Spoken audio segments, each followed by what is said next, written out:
Bonjour à tous, c'est le Circulaire qui vous parle pour une nouvelle review vidéo, aujourd'hui consacrée à un ensemble de jeux Lego Nexo Knights sorti en 2016. Il s'agira de la référence 10327, The King's Make, ou en français Le Robot du Roi.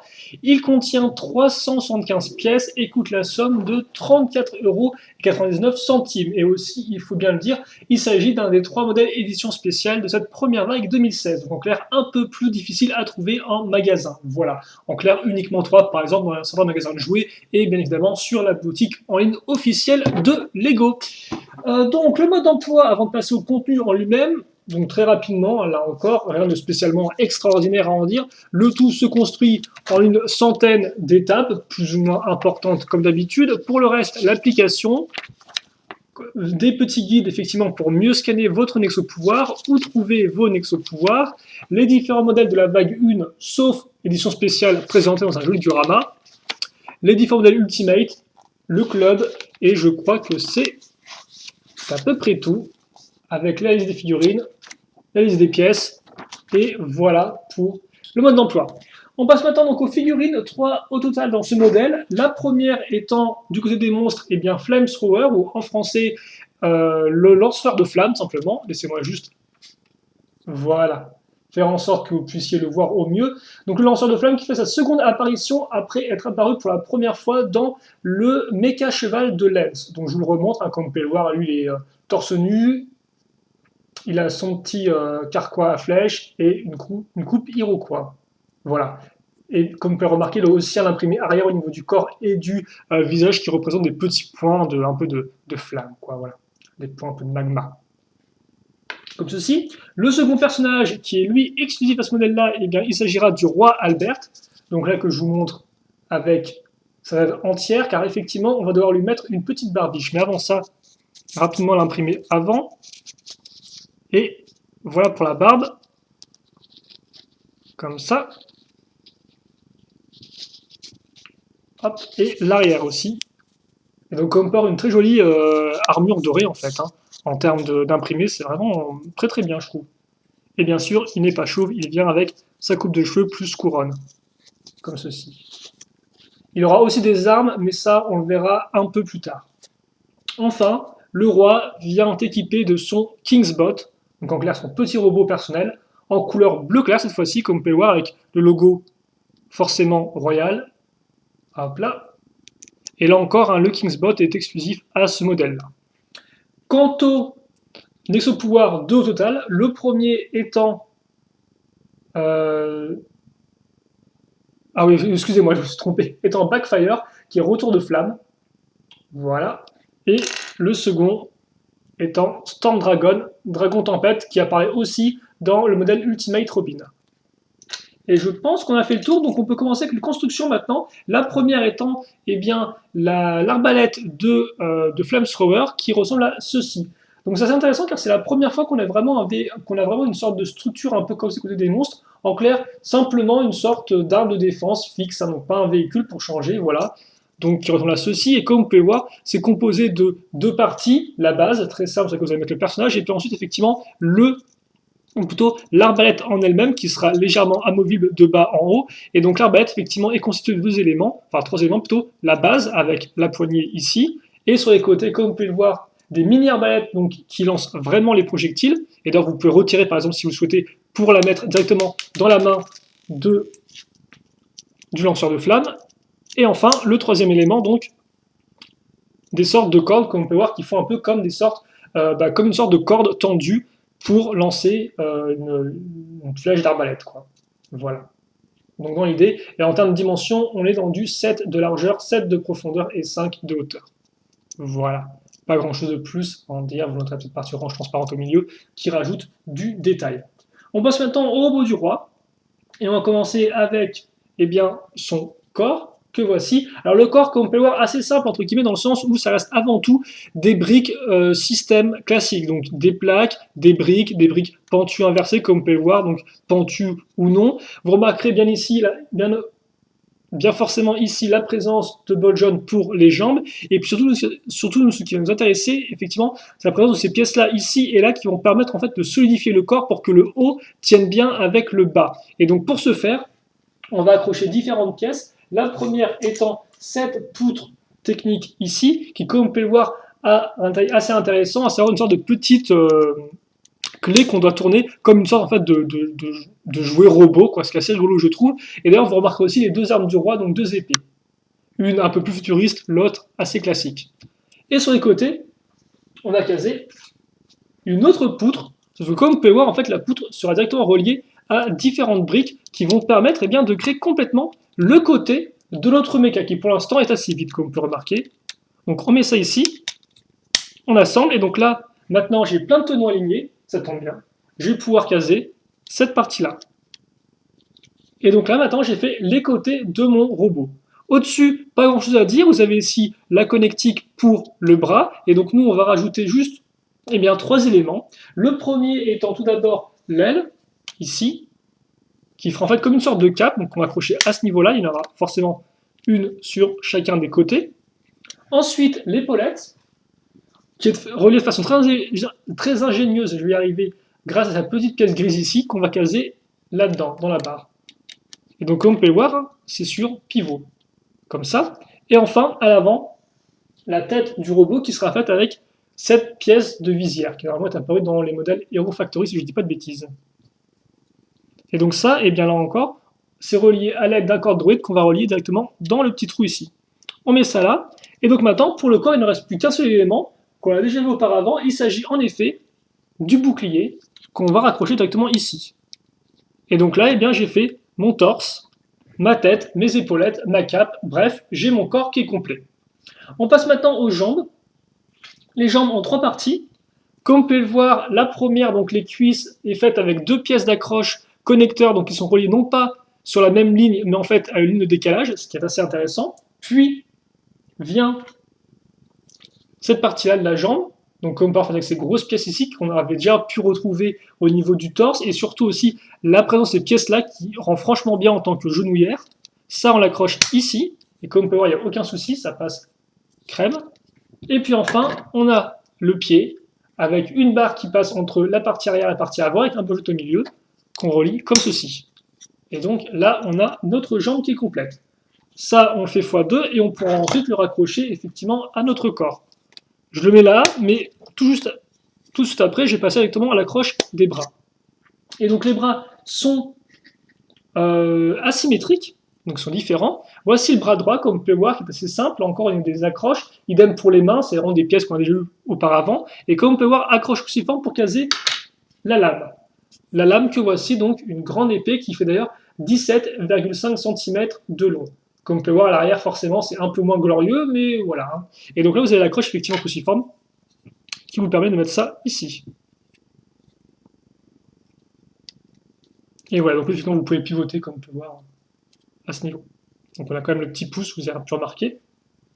Et maintenant, le second bras, qui est un peu différent, j'ai avec une pièce ajoutée en plus, surtout qu'au niveau de la main, eh bien, est un peu étrange, car on a effectivement une sorte de laser et une accroche. Et donc ça n'a pas vraiment beaucoup de sens, si ce n'est quand on prend le bouclier, car effectivement, une épée doit venir avec un bouclier chez les plus grands chevaliers de ce monde. Et donc, voici le bouclier du roi, qui est en fait, enfin, du méca du roi, qui est autre qu'un petit vaisseau, comme on peut remarquer, fait pour son lensbot, enfin son lensbot, son kingsbot, voilà, j'y arrivé, son petit robot. Et donc lui, en termes de dimension, il fait 6 de largeur, 9 de profondeur et 3 de hauteur. Et donc là, vous avez noté deux choses, c'est qu'effectivement, à l'arrière, on aura 2 trous ainsi qu'une barre, alors que pour la main, on avait un trou et 2 barres. Voilà. Et puis la seconde chose que vous pouvez noter aussi, c'est que ça peut se lancer. Donc vous pouvez tirer à ce niveau. Et donc voilà, vous avez 2 petits projectiles et un cockpit quand même qui est assez spacieux pour pouvoir accueillir le petit robot avec en plus un petit panneau de bord imprimé, honnêtement, que demander de plus. Et donc ça, en effet, ça va se caser ici. Et grâce à ce système de 3 accroches, eh bien, ce sera maintenu en place, comme on peut voir, ça ne bouge pas dans tous les sens. Et donc c'est quand même plutôt solide. Une fois que c'est fait, il ne me reste plus qu'à accrocher donc le modèle. Alors, comme ceci. Voilà. Donc bien évidemment, je vais essayer de vous montrer complété et en entier. Ça va peut-être de prendre un peu de temps, le temps que j'assemble les différents éléments, mais je vais faire de mon mieux. Hop là, comme ça. Et on va pouvoir passer donc rapidement à un petit turnaround du modèle fini. comme ceci. Et voilà. Et donc, en effet, en termes de... Donc, comme Pearl a vraiment... même son personnage dedans, il fait vraiment très complet en tant que figurine, quoi. On dirait vraiment un gros chevalier. Les épaulettes, tout qui va bien, quoi. Et donc oui, en termes de dimension, eh bien, pour le Kingsmake, on est en termes de largeur. Alors, on est à 10 cm de largeur au niveau des pieds, 6 pour le corps et 13 pour les épaulettes. En termes de profondeur, c'est 6 cm. Et enfin, en termes de hauteur, on sera entre du 17, du 17 voilà, et du 28 si vous levez les ailettes très haut. Donc, par exemple, ici. Voilà, là, effectivement, on sera dans du très haut. Et en termes d'articulation, comme vous avez pu le voir, eh bien, les épaulettes peuvent bouger ici et en haut, même si des fois, il leur arrive quand même un peu de casser si vous levez un peu trop le bras ou si vous bougez ça de façon un peu trop violente. Au niveau des coudes, un peu moins 80 degrés pour cette partie-là. Celle-ci est plus libre, comme vous pouvez voir, les doigts sont articulés, je vous le rappelle, à ce niveau-là. Et pour les jambes, donc, vous pouvez lever ça assez haut, 80 degrés à ce niveau-là, et donc là, forcément, vous ne pouvez pas vraiment bouger de haut en bas, mais vous pouvez quand même bouger un peu plus sur les côtés. Idem, ça peut être bougé aussi, et les ailes, forcément, sont sur ball jaune, ce qui fait que vous pouvez les disposer un peu comme vous voulez. Mais effectivement, c'est vrai que le combo ailette plus épaules plus bras, des fois, fait que les épaulettes ont tendance à se décocher comme ça, ce qui peut arriver, effectivement. C'est reste quand même assez rare, entre guillemets, mais ça peut arriver, donc je tiens à le préciser. Et rapidement, avant qu'on le mette en pause et qu'on fasse un petit blanc sur ce modèle, une comparaison de taille avec, eh bien, justement, notre roi. Avant tout, c'est son robot, même si, bon, son robot, c'est un peu par obligation qu'il le prend, mais ça, vous le verrez dans la série. J'en dis pas plus. Et donc, comme on peut voir, on a un bon petit modèle qui a quand même une certaine prestance en termes de taille. Allez, lui, on le met dedans. Donc, comme on peut voir, il tient avec sa cape sans problème. La partie est assez large pour ça. Aucun souci. Et vous pouvez bien mettre le viseur en face de son visage. Là encore, ça rend vraiment très bien, je trouve. Je vous mets une petite pause des familles. Alors, comme ceci, on va mettre les ailettes à l'arrière. Voilà, pour un côté un peu dynamique. Et peut-être le bouclier bien en avant. Et après, il ne restera plus qu'à caser le personnage du monstre, donc, et on sera bon. Hop. Et comme part, ça tient sans problème. Et donc déjà, moi, est-ce que je vous conseille ou pas ce modèle? Eh bien oui, je peux vous le conseiller, car c'est vraiment un bon modèle, et on va voir en fait ensemble pourquoi.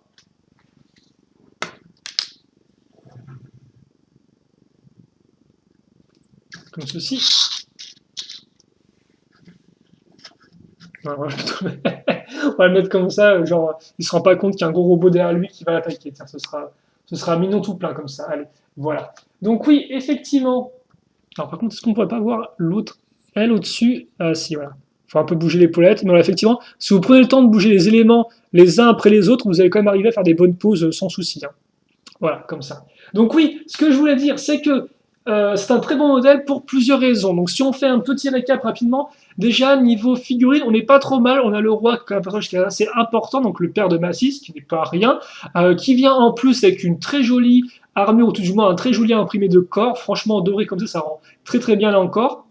Le petit Kingsbot, là encore, qui vous permettra un peu de diversifier vos différents petits robots, ce qui est toujours un plus. Et bon, le personnage du lance-flamme, qui en soi reste assez classique, il faut le dire, mais bon, ça fait toujours un soldat en plus dans les monstres, donc pourquoi pas. Niveau l'exo-pouvoir, ça va, même si comme vous avez pu le voir sur les deux, il y en a un qui revient aux autres modèles, donc en clair, ce n'est pas non plus le top de l'exclusivité, même si je tiens à dire que le Backfire rend plutôt bien le retour de flamme à ce niveau-là. Honnêtement, c'est vraiment un très joli imprimé, mais bon, ça c'est après tout un goût personnel. Voilà. Comme ceci.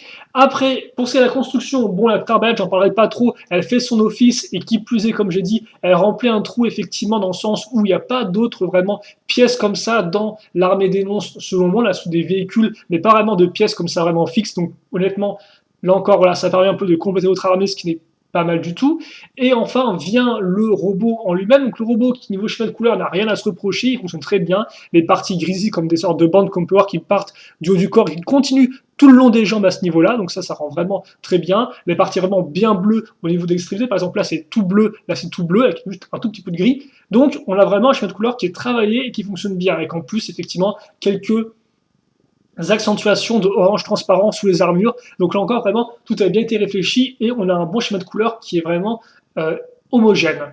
Ensuite vient la construction, et la construction effectivement est intéressante dans plusieurs points. J'ai beaucoup aimé personne construire les jambes, le petit vaisseau ainsi que le corps. Tous ces éléments-là effectivement ont des petites techniques qui ne sont pas non plus révolutionnaires, mais qui font qu'on prend un certain plaisir à les construire, et honnêtement, qui forcément répercutent directement le design du modèle. Voilà. Ensuite, niveau articulation, comme vous avez pu voir, il est plutôt bien articulé, on peut faire des bonnes poses dynamiques, encore plus avec les ailes qui forcément permettent de rajouter un peu de dynamisme à l'ensemble. Et ça encore, c'est du fait des formes du véhicule, ou plutôt du robot. Et donc, on en vient justement au design en lui-même, et c'est là où effectivement je veux en venir, c'est que eh bien, ce modèle-là, tout d'abord, il remplit une niche, car c'est le... Bon, il y aura visiblement un autre méca dans la vague 2, mais c'est le seul méca vraiment des chevaliers, c'est aussi un peu le seul méca même par rapport aux monstres, ils en ont pas. Donc déjà, c'est un véhicule qui est vraiment original, et en plus qui est vraiment bien réalisé, quoi, parce qu'il a vraiment tout ce qu'il faut là où il faut. Il a une grande épée, il a le bouclier qui en plus c'est un mécanisme pour faire un mini véhicule, donc on claire 2 en 1, c'est bien pensé. Le torse rend vraiment très bien avec toutes les parties un peu armurées qui se mettent sur le personnage, donc on dirait vraiment un vrai cockpit, quoi, bien rempli. Alors des fois, souvent avec les mécas Lego, on a des cockpits qui sont un peu vides ou vraiment voilà un espace ouvert. Là, ce n'est pas vraiment le cas. On a vraiment un truc qui, avec des panneaux sur les côtés, à l'avant et au-dessus, quoi. Et donc tout ça donne une impression de réalisme du robot, si vous voulez, qui est vraiment, j'ai envie de dire, un bon point selon moi. Les petites épaulettes, avec en plus les ailes qui font comme une sorte de cape, donc on a vraiment ce côté un peu royal qui ressort du modèle. Et encore, c'est bien pensé. Du détail, par exemple, comme la petite clé à tourner à l'arrière, qui est un détail assez rigolo, je trouve, sympathique. Et aussi les jambes, avec les sortes de grosses épaulettes, non, épaulettes, excuse-moi, les sortes de gros genouillères ici font comme une sorte de bottes, et là encore, c'est vraiment comme une sorte d'armure, comme une sorte de botte, et donc tout ça, si vous voulez, vraiment a un design cohérent. On a un chevalier vraiment mécanique devant nous, on a vraiment un méca qui, pour moi, de A à Z, fonctionne bien, quoi. Et donc c'est pour ça que, oui, moi, je peux vous conseiller ce modèle-là, parce que même si c'est pas le plus facile à trouver, honnêtement, il est vraiment unique dans tout le reste du thème Nexo Knights, et qui plus est, il est vraiment bien réalisé. Et ça, même, en fait, en comparant à d'autres méca Lego, on a vraiment quelque chose qui fonctionne, quoi. Même par rapport au mecha Ninjago, même par rapport au mecha Shima, et bien là, on a un autre type de mecha qui est vraiment un des meilleurs, je trouve, un des meilleurs à mon goût que j'ai eu le plaisir de monter ces dernières années. Donc c'est pour ça qu'effectivement, pour toutes ces choses-là, je peux vous le recommander, car c'est vraiment un beau véhicule et je pense que pour vous amuser avec, malgré quand même des fois quelques petits problèmes effectivement des épaulettes, mais à part ça, il est très bien. On se quitte là-dessus, nous. Donc, bien sûr, si vous, il vous reste des questions, des commentaires, eh bien, n'hésitez pas à me les poser. J'y répondrai avec grand plaisir, comme d'habitude. Et puis, pour le reste, nous, on se retrouve plus tard, donc, pour de nouvelles vidéos. En attendant, portez-vous bien, passez une bonne journée, une bonne soirée, une bonne ce que vous voulez. Et à la prochaine, donc, pour plus de vidéos. Allez, salut à tous. À plus.